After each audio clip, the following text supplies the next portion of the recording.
साल नहीं चल पाया। ये ऐसा नहीं कि सिर्फ विपक्ष की वजह से नहीं चल पाया, सत्ता में बैठे लोग भी नहीं चाहते कि गवर्नमेंट को सवालों का जवाब देना पड़े।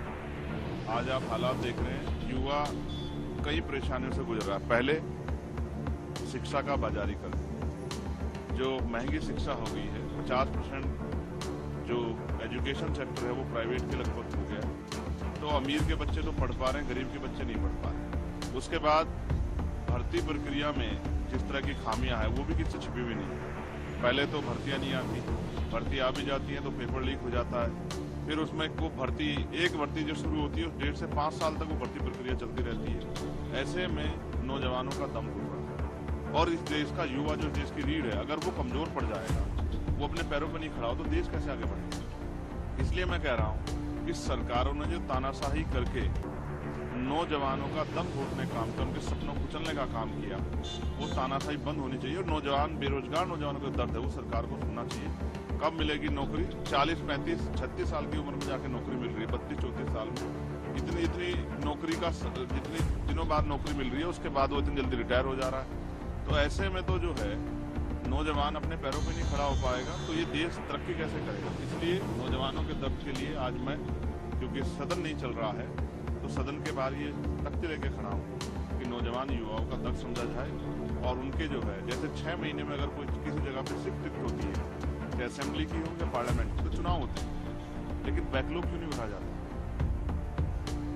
अभी यूपी पीसीएस का जो है नॉर्मलाइजेशन को लेकर विरोध हुआ, इलाहाबाद में बच्चे और बच्चियां, उनका दर्द हम समझ सकते हैं, वो सड़कों पे लेट रहे।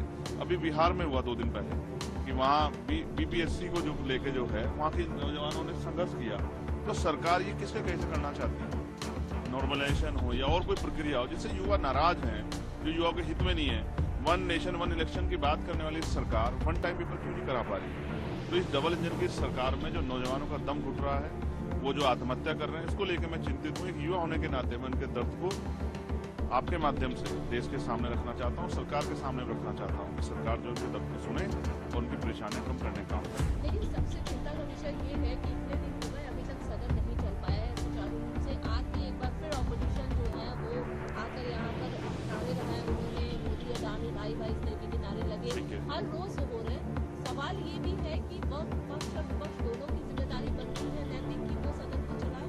आपने कहा कि यहाँ नारे लगे, यहाँ सदन नहीं चलता, लेकिन अंदर भी तो अंदर हंगामा होगा। मैं फिर आपसे कहूंगा, मैंने तो देखा है, मैं कह रहा हूँ ना, सिर्फ विपक्ष जिम्मेदार नहीं।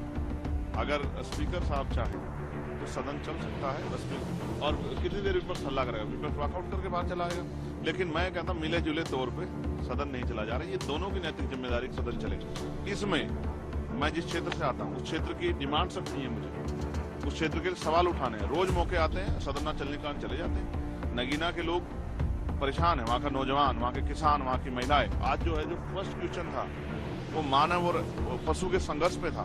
मैंने इस पर सप्लीमेंट्री लगाई थी कि मेरे यहाँ गुलदारों से बहुत लोगों की जान गई है। उत्तर प्रदेश में भेड़ियों ने बहुत सारे लोगों की जान ली है, तो उस पर सरकार से जवाब मांगना था, लेकिन सदन में चला तो क्या करूँ, किसको दोष दूँ। मैं समझता हूँ कि दोष देने से कुछ फर्क पड़ेगा, हमें अपनी ड्यूटी करनी। इसलिए हम तख्ती लेकर खड़े हैं कि जो काम अंदर नहीं हो पाया वो बाहर आपके जरिए उसके बाद जो है सरकार तक और देशवासी तक पहुंचे।